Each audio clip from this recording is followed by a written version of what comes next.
En mayo del 2004 comenzó la que sería una de las rivalidades más grandes en la historia del boxeo. Un joven Manny Pacquiao de apenas 25 años de edad recién le había ganado a la leyenda mexicana Marco Antonio Barrera por la vía del knockout, por lo que Pacquiao apenas comenzaba a estar en la boca de los aficionados.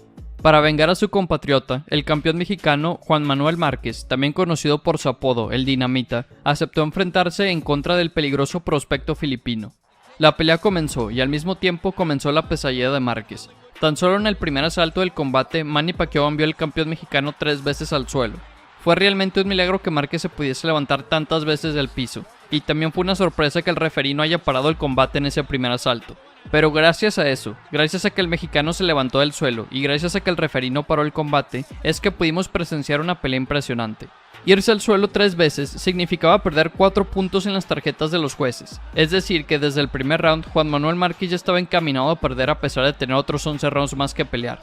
Márquez tenía que hacer la pelea perfecta a partir del segundo round para poder recuperar todos esos puntos perdidos. Y después de 11 rounds más, los jueces dictaron el resultado de la pelea como un empate.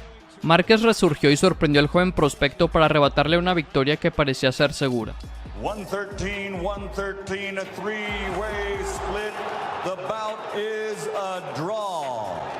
Muchos pensaron que Manny Pacquiao debió haber ganado esa pelea, otros estuvieron de acuerdo con el empate, pero el punto es que un empate significaba que tenía que haber una revancha. Sin embargo, después de esa primera pelea, Pacquiao siguió enfrentando a puros monstruos. Se enfrentó a Eric el Terrible Morales en 2 ocasiones, perdió la primera pelea pero en la segunda noqueó al mexicano, volvió a vencer a Barrera, noqueó al invicto Jorge Solís, etcétera, etcétera. Por el otro lado, Márquez también tuvo buenas peleas. El Dinamita también venció a Marco Antonio Barrera y venció a Orlando El Siri Salido. Entonces la segunda pelea entre Márquez y Pacquiao no sucedió sino hasta el 2008. Esta vez un Manny Pacquiao de 29 años, que parecía estar en el apogeo de su carrera, se enfrentaría a un Márquez de 34 años que seguía estando entre los mejores del mundo. Después de ver cómo un Pacquiao joven tumbó 3 veces a Márquez, todo el mundo esperaba que en esta ocasión el filipino dominara de principio a fin el combate, debido a que Pacquiao tendría mucha más experiencia y fuerza que la que tuvo en la primera pelea, pero la realidad fue muy distinta. La pelea fue pareja en todo momento. Sin embargo, Manny Pacquiao logró enviar a Márquez al suelo otra vez en el tercer round de esta pelea, punto que fue determinante en las tarjetas de los jueces, ya que el resultado de esta segunda pelea fue una decisión dividida a favor de Manny Pacquiao. Es decir que 2 jueces vieron ganar a Pacquiao y uno de ellos vio ganar a Márquez. Esto significa que una vez más la pelea fue muy cerrada, pero esta vez Manny Pacquiao hizo lo suficiente para salir vencedor. Obviamente Juan Manuel Márquez no estaba conforme con el resultado, él se sentía ganador, y uno de los jueces también lo vio así. Y aunque es verdad que Pacquiao salió victorioso, fue por un margen diminuto, es decir que la pelea fue lo suficientemente cerrada para que volviese a suceder. Y esto significaba que tendría que haber una trilogía. Pocas son las rivalidades en el boxeo que llegan a ser trilogías, pero todas las rivalidades que llegan a ser trilogías son memorables. Barrera contra Morales, Muhammad Ali contra Joe Frazier, Sugar Ray Leonard contra Roberto Durán, etcétera, etcétera. Los aficionados exigían una trilogía y por fin en noviembre del 2011 sucedió. Pacquiao de 32 años, Márquez de 38. Si Pacquiao era el favorito en la segunda pelea, ahora lo era aún más en este tercer combate, debido a la edad de Márquez. A sus 38 años, nadie pensaba que podía seguir dándole tanta pelea al ya establecido y probado monstruo filipino que para ese entonces ya era considerado un futuro salón de la fama. Y otra vez vimos más de lo mismo, una gran pelea, sumamente competitiva, sumamente controversial. Esta vez Márquez no visitó la lona en ninguna ocasión, sin embargo no fue suficiente en las tarjetas de los jueces y la pelea terminó en una decisión mayoritaria a favor del monstruo filipino. Es decir que 2 jueces vieron ganar a Manny Pacquiao y el tercer juez vio la pelea como un empate. Manny Pacquiao. Estamos hablando de rivalidades legendarias como Sugar Ray Robinson contra Jake LaMoura. Esta se pensaba que tendría que ser la última oportunidad para Juan Manuel Márquez de poder vencer a Manny Pacquiao. A pesar de que Pacquiao venía de una derrota controversial en contra de Timothy Bradley, el filipino era el favorito en las apuestas debido a que ya había vencido a Márquez en 2 ocasiones, y obviamente debido a la edad. Márquez ya tenía 39 años de edad, lo que significaba que estaba cerca del retiro, mientras que Pacquiao seguía a gran nivel a sus 33 años. Márquez llevaba un buen rato diciendo que le habían robado la tercera pelea en contra de Pacquiao y que quería que se hiciera justicia haciendo el cuarto combate. Pero después de 3 peleas sin éxito, Juan Manuel Márquez sabía que la única manera en la que los jueces le iban a dar la victoria sobre Pacquiao sería noqueándolo o dominando los 12 rounds de manera sumamente clara, cosa que sería extremadamente difícil en contra de una leyenda del nivel de Pacquiao. Márquez tenía 36 rounds de experiencia en contra de Manny Pacquiao, lo que le permitiría entrenar específicamente para explotar las debilidades del filipino y lidiar con las fortalezas de su rival. Pero podríamos decir lo mismo de Manny Pacquiao. Ambos se ven las fortalezas y debilidades del otro, pero el que tenía la necesidad de ajustar era Márquez, porque si Pacquiao ya le había ganado 2 veces, no había mucho más que el filipino tuviese que cambiar. El que tenía que ajustar y cambiar estrategias era el mexicano, y la verdad es que esos ajustes se vieron reflejados rápidamente en el combate. En el tercer round del cuarto combate, Juan Manuel Márquez tumbó a Manny Pacquiao, la primera vez en 4 peleas que el mexicano había enviado a la leyenda al suelo. Este knockdown emocionó al público mexicano. Sin embargo, en el quinto asalto, The defending world champion, AJ Anthony Joshua.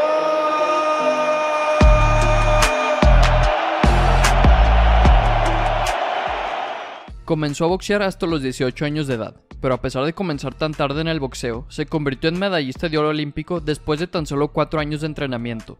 Luego debutó profesionalmente y comenzó a barrer la división de pesos completos hasta coronarse campeón unificado de la división. Anthony Joshua logró adueñarse de 3 de los 4 cinturones de campeonato mundial en la división de peso completo. Venció a campeón tras campeón, Charles Martin, Povetkin, Joseph Parker y hasta el emperador del peso pesado Vladimir Klitschko. Anthony Joshua llegó a ser considerado el mejor peleador de peso completo de la actualidad. En tan poco tiempo, Joshua estaba logrando lo que personas que llevaban entrenando desde los 6 años de edad no podían ni soñar.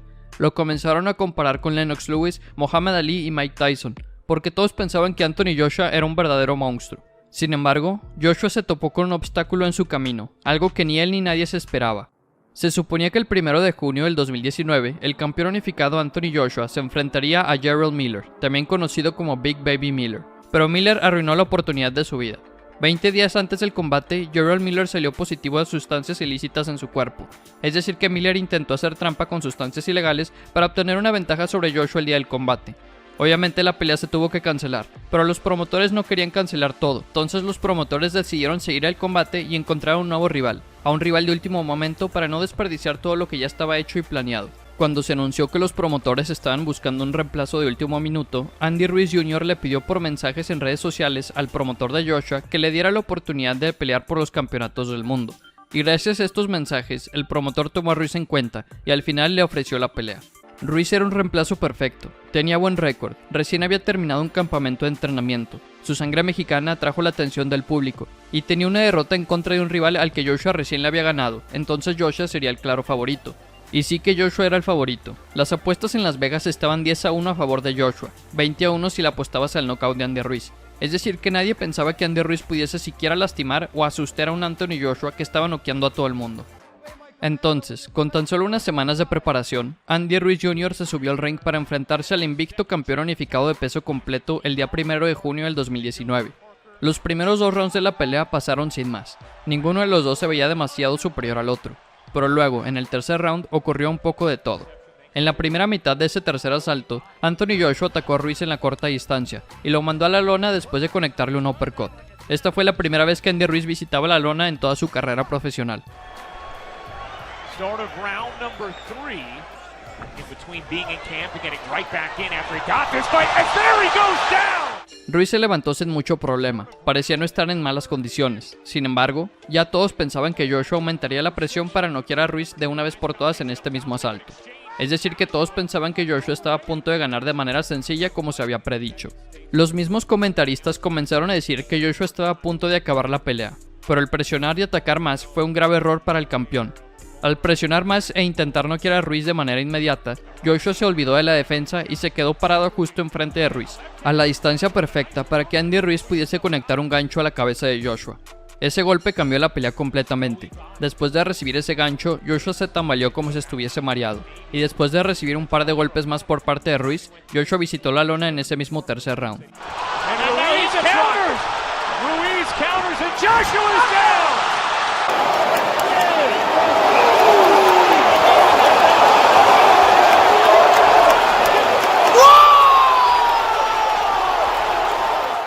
Joshua se levantó del suelo, pero a diferencia de Andy Ruiz, cuando Joshua se levantó se vio claramente que no estaba en buenas condiciones. Anthony Joshua estaba mareado y tambaleante. El campeón quería que sonase la campana lo antes posible para poder recuperarse en la esquina sin recibir más castigo. Entonces Joshua peleó el resto del tercer asalto intentando sobrevivir. pero en los últimos segundos del round, Andy Ruiz soltó otra ráfaga de golpes que volvieron a mandar a Joshua al suelo por segunda ocasión en la pelea. Diving with a big right hand that lands on Joshua. Headed towards the end of the round, and Joshua's down again. He'll get up in time to continue. He is in big trouble.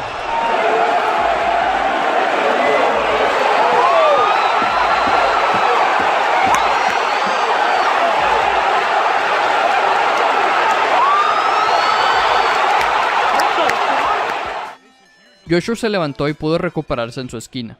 El resto del combate fue básicamente un Andy Ruiz intentando acercarse a Joshua y Joshua haciéndolo atrás con su jab. Ninguno de los dos lograba lastimar al otro otra vez, pero durante todos los rounds se veía claramente que Joshua no se encontraba en su mejor condición. El campeón seguía mareado después de ese primer knockdown. No fue sino hasta el séptimo asalto que Joshua intentó presionar más para lastimar a Ruiz, pero cuando lo intentó, Ruiz respondía inmediatamente, y cuando Ruiz respondió, mandó a Joshua al suelo por tercera ocasión en la pelea. Start of round number 7. Knockdowns. Joshua, big left hand that stung Ruiz, but then Ruiz right back at Joshua, and Joshua in trouble. Y una vez más, Anthony Joshua se levantó del suelo. Esta vez intentó regresarle el favor a Ruiz de manera inmediata, pero al intentarlo, Ruiz lo mandó al suelo otra vez. Y después de 4 knockdowns y de tambalearse por todo el ring, el referí paró el combate, resultando en una victoria para Andy Ruiz Jr. Can Ruiz counter? Joshua's down. He is in huge trouble now. Maybe over. That's it! That is it! Andy Ruiz!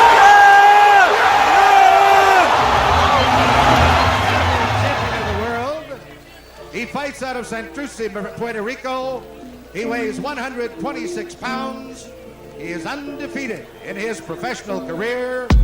Introducing Wilfredo Gómez. Wilfredo Bazooka Gómez era un peleador imparable. Llegó a amasar un récord de 32 knockouts consecutivos. Rival que le pusieran enfrente, rival que se iba al suelo de un golpe. Wilfredo ya había demostrado que era el mejor peso supergallo del mundo, después de haber vencido a leyendas como el campeón de origen mexicano Carlos Zárate, a quien Wilfredo venció por nocaut en tan solo 5 rounds. La pegada del Bazooka era simplemente inigualable. No había nadie en el mundo que noqueara tan fácilmente a sus rivales como él. Wilfredo Gómez era tan imponente y se sentía tan invencible que no lo pensó 2 veces antes de decidir subir de división a retar al campeón de peso pluma. Y en ese momento, el campeón de peso pluma era nada más y nada menos que el jovencito mexicano Salvador Sánchez. Salvador Sánchez tan solo tenía 22 años de edad, pero ya era el campeón de la división de peso pluma. Sin embargo, era bastante claro que el récord profesional del puertorriqueño era mucho más llamativo que el de Sánchez, quien apenas hace un año había comenzado a subir al nivel de oposición. Antes de enfrentarse a Sánchez, Wilfredo Gómez ya había vencido a rivales del nivel de Carlos Zárate, mientras que Sánchez todavía estaba en búsqueda de una victoria decisiva que lo diera a conocer con todos los aficionados del boxeo. Además, Gómez tenía un récord de 32 victorias con 32 knockouts, es decir que el Bazooka tenía una efectividad de knockout del 100%. Es por todo esto que el mundo entero creía que Gómez sería el claro vencedor del combate. Los críticos, expertos, aficionados y hasta los apostadores en Las Vegas veían al boricua como el claro ganador de la pelea. Cualquier otro resultado no les hacía sentido. Y claro que Wilfredo Gómez estaba de acuerdo con ellos. Gómez solía decir que iba a mandar a Sánchez al suelo en el primer asalto de la pelea y luego noquearlo por completo en el 8º round. Esto era una promesa que el Bazooka juraba cumplir, mientras que Sánchez solamente respondía que él iba a dejar que sus puños hablaran el día del combate, que no había necesidad de andar de hablador como Wilfredo. Pero además de prometer no tardar más de 8 rounds en noquearlo, Wilfredo Gómez llamó a Salvador Sánchez un don nadie, y lo llamó el rival más débil que alguna vez se haya podido enfrentar. Existía una rivalidad entre él y yo, porque él hablaba demasiado, porque nunca se callaba, porque en cualquier conferencia de prensa siempre aprovechaba para decir que era mejor que yo y que cuando estuviéramos enfrente, arriba del ring, me iba a ganar. Por fin había llegado el 21 de agosto de 1981, día en que Salvador Sánchez enfrentaría al monstruo noqueador y a un invicto campeón Wilfredo Gómez. Era la hora de la verdad. ¿Acaso el pronóstico de Wilfredo Gómez se tornaría en realidad? ¿Acaso los expertos, periodistas y apostadores estaban en lo correcto? La pelea comenzó, y rápidamente se notó el deseo de Gómez por mostrarle su aterradora pegada a Sánchez. Wilfredo quería lastimar a Sánchez lo antes posible y acabar con la pelea lo antes posible, por lo que en el primer asalto el Bazooka comenzó a tirar golpes de poder para llevar al mexicano contra las cuerdas.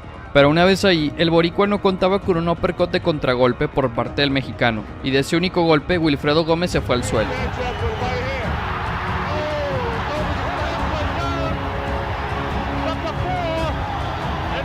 Fue en el octavo asalto donde tanto Wilfredo como Salvador Sánchez decidieron salir con toda la agresión que tenían a probar la pegada y el aguante del otro. Wilfredo conectaba un golpe de poder, pero Sánchez respondía inmediatamente.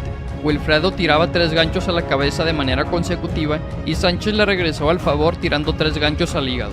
Ese mismo octavo round, el mexicano decidió ahora ser él quien llevase a su rival en contra de las cuerdas. Wilfredo decidió quedar separado e intercambiar golpes con Salvador a pesar de estar acorralado, con la esperanza de que su famoso poder demoledor lo sacara de aprietos. Wilfredo probablemente pensó que tenía que aprovechar ahora que Sánchez era el claro agresor de la pelea y se iba a quedar parado justo enfrente de él. Probablemente pensó que era el momento indicado para regresarle el favor al mexicano y contragolpearlo con un golpe de poder justo como Sánchez lo hizo en el primer round de la pelea. Sin embargo, Wilfredo Gómez fue quien se llevó la peor parte de ese intercambio de golpes, y después de recibir una ráfaga de golpes demoledora, Wilfredo Gómez cayó noqueado al piso una vez más. Estuvo a punto de caer fuera del ring de lo tan lastimado que estaba. Wilfredo se levantó del suelo, pero con una mirada perdida y piernas tambaleantes, el referí no tuvo otra opción más que parar la pelea. Y de esa manera, Wilfredo Gómez perdió su récord invicto y Salvador Sánchez pasó a la historia del boxeo mundial. Él hace mucho más daño con su mirada que Wilfredo con la suya. Y ahí le van a tener que parar la pelea y el referee interviene y lo manda a una esquina neutral y le va a aplicar la cuenta de protección, pero ya no se para, se levanta Wilfredo y ya no sigue la pelea. Y ha ganado por nocaut técnico en el octavo fondo el mexicano Salvador Sánchez. Una maravillosa pelea y una brillantísima defensa de su corona mundial de peso pluma. The undefeated WBO IBF Featherweight Champion of the world, your Prince Naseem.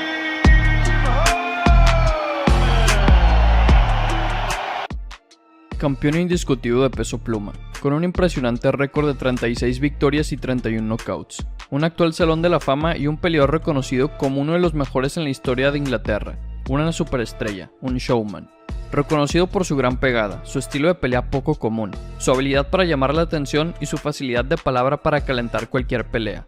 Naseem Hamed, también conocido como el Príncipe Naseem, era un peleador que parecía invencible, y al creerse el mejor del mundo, el príncipe nunca se guardó nada a la hora de hablar y retar a sus rivales, desde insultos, burlas hasta provocaciones hacia sus rivales. Naseem Hamed era un hablador, fanfarrón y presumido, y la verdad es que el príncipe siempre se salía con la suya porque siempre terminaba ganando sus peleas, y todos los insultos y burlas que decía se tornaban en realidad. Sin embargo, por fin llegó el día en el que todas las palabras que salieron de su boca le llegaron a costar muy caro. Basically harder and a better puncher and more dangerous than Barrera, Morales, all of them guys, and they never came to the table except Augie. Damn, I'm looking good. All right. Morales and Barrera will come 2001 when they want it. And when they want it, they'll get knocked out because I want it now. You definitely step up taking on Marco Antonio Barrera. At what point did you decide you wanted to get in the ring with the best of the best? It's not me that decided that I wanted to get in the ring with the best of the best. That's not happening. It's them that decided with me. I offered to fight Barrera way before he took the fight, and he refused the fight. So you got a little bit, you mixed up a little bit, you're a little bit confused with that. Them guys stepped up to the table after I offered it them. And when I did offer it them the first time, they refused. And now is the time it's going to happen because he's accepted.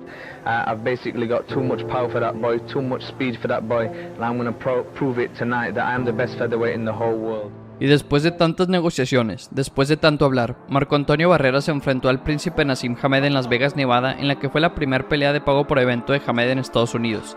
Y con el sonar de la primera campana había llegado la hora de comprobar si todo lo que decía Hamed era realidad o si por primera vez en su vida se había equivocado. Y rápidamente, desde el primer round se notó claramente que el mexicano había subido al ring con un buen plan de pelea. Con su técnica depurada, con un estilo que variaba entre el estilo agresivo usual y un estilo enfocado al contragolpeo, Marco Antonio Barrera encontró éxito en el primer asalto del combate, logrando inutilizar la mano izquierda peligrosa de Hamed para luego rematarlo con un golpe de derecha. Después de ese primer asalto, Hamed se dio cuenta de que la pelea sería complicada, y poco a poco la pelea se tornaba más sucia, más física. Hamed tomó a Barrera del cuello en una ocasión y lo envió al piso junto con él, cosa que enfureció al mexicano, que no se podía permitir perder la calma en ningún momento. Con el paso de los rounds, ambos fueron encontrando éxito en sus ataques. Barrera contragolpeaba y conectaba golpes poderosos a un príncipe que estaba acostumbrado a no recibir demasiado castigo, y Hamed lograba conectar golpes rectos debido a su gran velocidad de manos. La diferencia a lo largo de la pelea es que Barrera aterrizaba golpes constantemente en cada round, y el éxito de Hamed era mucho más esporádico. Sin embargo, todos sabían que Naseem Hamed tenía dinamita en sus manos, y que de un buen golpe podía noquear a un Barrera que recién había subido de peso. Es por esto que el mexicano no se podía permitir desconcentrarse en ningún momento. Naseem probó todo lo que pudo para ganar terreno en el combate. Intentó ser el agresor, intentó contraatacar, hasta cambió su guardia de zurdo ortodoxo, cosa que sí le brindó algo de éxito. Pero ni eso fue suficiente para detener a Marco Antonio Barrera en la que parecía ser la mejor pelea de su vida. En el último round, Barrera le devolvió el favor a Hamed y lo tomó igual que como Hamed lo había tomado al inicio del combate. Pero en vez de enviarlo al suelo, Barrera lo empujó y lo estrelló en contra de la esquina, por lo que el referí le quitó un punto en las tarjetas de los jueces. Pero aún con esa deducción de puntos, los 3 jueces le otorgaron la victoria al campeón mexicano, y por ende le dieron su primer derrota al príncipe Naseem Hamed. The number 2 WBC super lightweight contender in the world, introducing the 3-time world champion Hector Macho Camacho. Una de las peleas más esperadas por la afición mexicana se dio a principios de los años 90, cuando Julio César Chávez y Héctor Luis el Macho Camacho llegaban como 2 de los peleadores más importantes del peso superligero y habían pactado una pelea con tintes históricos. El campeón mexicano subió al ring con un récord de 81 victorias consecutivas, ni una derrota y ningún empate, mientras que Héctor Camacho mantenía un impresionante récord de 40 victorias y una sola derrota la cual el Macho recién había vengado.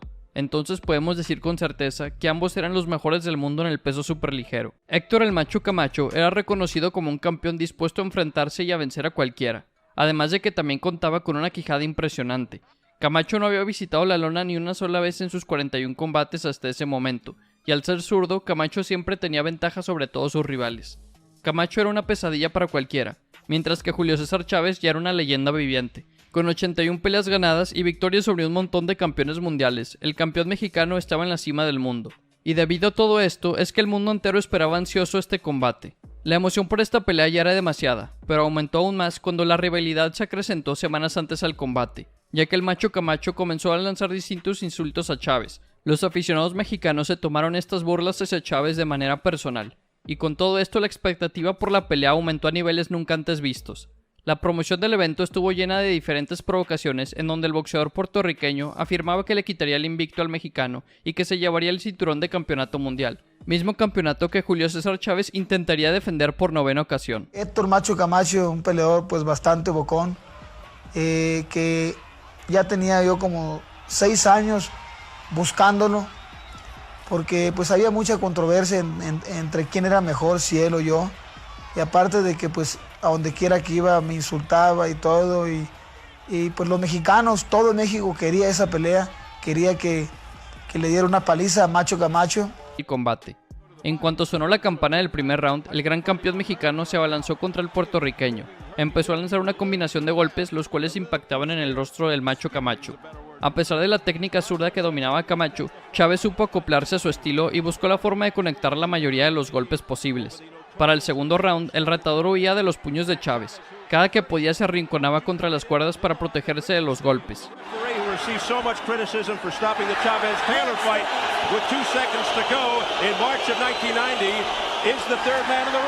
I find it amazing right now. He's got problems with Chavez chasing him pillar to post. Yes. And he is holding on. He is holding on inside very, very tight. He is not allowing Chavez to work inside. From his deficiencies via the showboating, Chavez does not believe that 1 minute. He feels that underneath all of the glitz, that Camacho is actually well prepared. But does Camacho have the legs to withstand the punishing blow? Fueron transcurriendo los rounds y la fortaleza del púgil de Puerto Rico fue sucumbiendo. Sin embargo, el knockout que tanto buscaba Chávez no llegaba. El rostro de Chávez no se fue limpio tampoco, pues también recibió diferentes combinaciones impulsadas por su rival. Cada golpe conectado entre los peleadores acrecentó la emoción del público que estuvo al pendiente de cada round. Los últimos asaltos fueron una batalla de golpes. El macho no se dejó vencer tan fácilmente, y cuando parecía que caería a la lona, se reponía de los golpes y volteaba el ataque en contra del mexicano. Entre las tribunas empezó a sonar el nombre de Chávez. El público aclamaba al sinaloense para que éste cerrara fuerte la pelea.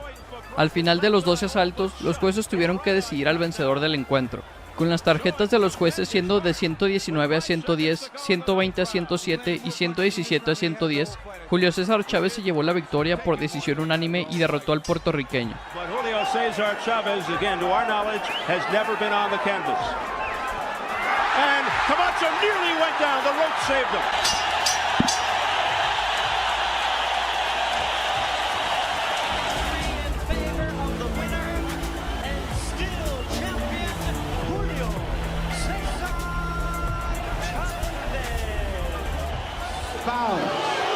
His professional record consists of 26 wins, 2 defeats, with 22 KOs.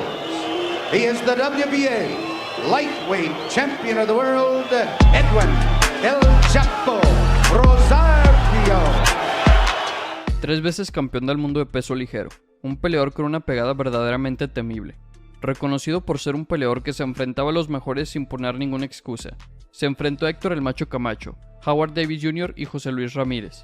Un boxeador sumamente destructivo. De sus 47 victorias, 40 fueron por la vía del knockout. El puertorriqueño Edwin Rosario, también conocido por el apodo de Chapo, era un campeón del mundo sólido que lastimaba a cualquiera que se atreviera a pararse enfrente de él, pero que acompañaba su alto nivel boxístico con insultos y burlas para hacer menos a sus rivales y sacarlos de quicio. Pero esta táctica de hablar de más no siempre le funcionó. Para el año 1987, Edwin Rosario ya se había hecho de un hombre en la división de peso ligero. Se había enfrentado a Héctor el Macho Camacho, se había enfrentado en 2 ocasiones a José Luis Ramírez y recién había recobrado el campeonato mundial de peso ligero. Es decir que Rosario ya era reconocido como un sólido campeón del mundo que le podía dar pelea a cualquier rival. Pero al volverse campeón tenía que cumplir con el deber de defender su cinturón en contra de los rivales mandatorios. Y en noviembre de 1987 le tocó la mala suerte de tener que enfrentar a la leyenda mexicana Julio César Chávez. Entonces, Chávez quería arriesgarse y subir de división para retar al campeón del mundo, que en ese momento era Edwin Rosario. Rosario aceptó enseguida, y con todos de acuerdo, la pelea se pactó para el 21 de noviembre, y una vez se hizo oficial, Rosario comenzó a hablar. Voy a noquear y llega el día de la pelea y noqueo, y así te va a pasar a ti. Esa mañana tienen todos los puertorriqueños de decir que nos van a noquear. Fíjate, cambiaste la pregunta porque dijiste que los puertorriqueños eran iguales primero. Es cierto, pues tú eres igual que los puertorriqueños. Quería arrancarle la cabeza a... El primero fue, fíjate bien, el primero fue Edwin Rosario, que en paz descanse. El Chapo. Sí. El Chapo Rosario, Sí. porque me insultó, me dijo hasta de qué me iba a morir y se metió con mi esposa, me dijo, no puedo decirlo aquí en la televisión, pero... pero le dije, no puedo, tampoco puedo decirlo en la televisión. Pero le dije, me vas a, ya sabes, ¿me entiendes? Y te voy a arrancar la cabeza, le dije. Y la verdad subí con un coraje y una rabia. Era personal. Era personal. Sí, Julio César Chávez subió al ring el día 21 de noviembre de 1987 para enfrentarse al campeón del mundo Edwin Rosario. Había llegado la hora de la verdad. ¿Podría Rosario cumplir su palabra y acabar con el reinado del mexicano? ¿O acaso quedaría como un hablador más? La pelea se mantuvo pareja los primeros 4 asaltos. Rosario por momentos contragolpeó fuerte. Los golpes de ambos sonaban como bombas cada vez que conectaban. Chávez salió al ataque desde el comienzo, por lo que Rosario no podía hacer más que caminar hacia atrás e intentar contragolpear al mexicano. Pero ni Rosario ni su esquina se esperaban la bestial presión de Chávez, quien fue machacando primero abajo y luego arriba para dejarlo sin oportunidad alguna.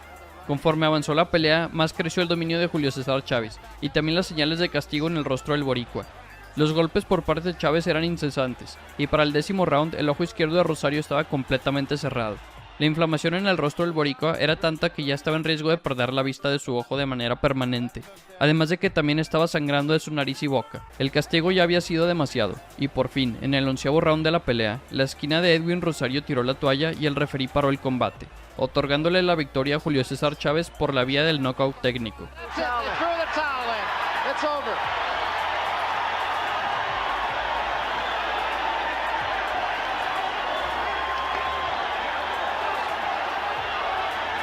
Cada jab que me pegaba, cada derechazo que me pegaba, de cuenta que me pegaba con un bate en la cabeza. Pegaba fuertísimo, durísimo. Es el peleador de las 115 peleas que más duro pegaba de los 115. Pero yo estaba tan enojado con él y aparte estaba muy joven yo y estaba en mi mero apogeo. Yo era un peleador, una persona pues limpia y todo. Limpia, sí. limpia, entonces le arranqué la cabeza, ¿me entiendes? Lo noqueé.